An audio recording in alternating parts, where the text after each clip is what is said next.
Hi, this is State Representative J.T. Wilcox. I'm the House Republican leader. We're filming in my office, and I have with me our budget lead, Representative Drew Stokesbary, who represents parts of Pierce County and parts of King County.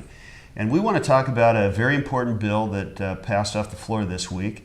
It is the major bill that deals with opioid addiction and treatment. It was supported by almost every member on both sides of the aisle here in Olympia, but there was also a very important amendment that was sponsored by Drew and does some things that many of us feel are important. It was a little contentious, but in the end it passed with a strong bipartisan majority with many Democrats supporting the policy as well.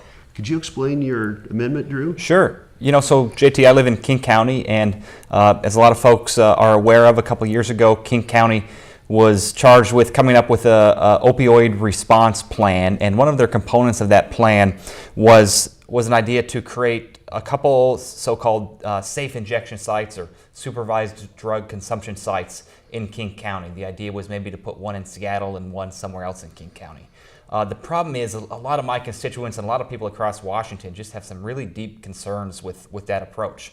Absolutely, we need to spend more on treatment services so we can give people a chance to go into treatment and recover from their addiction.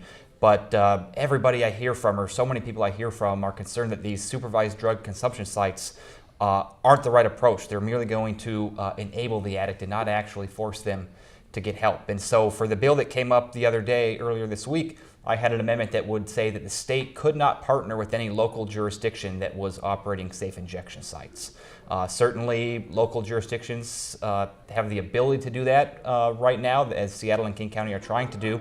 But I want to make it very clear that Washington State and Washington State taxpayers aren't going to contribute towards that approach. Instead, I think that we ought to be doubling down on treatment and have a system where all of our resources are directed towards treatment, not some towards treatment and some towards supervised injection sites. Thanks, Drew. This is an important bill, and I'm glad it passed. I'm glad it passed with the amendment.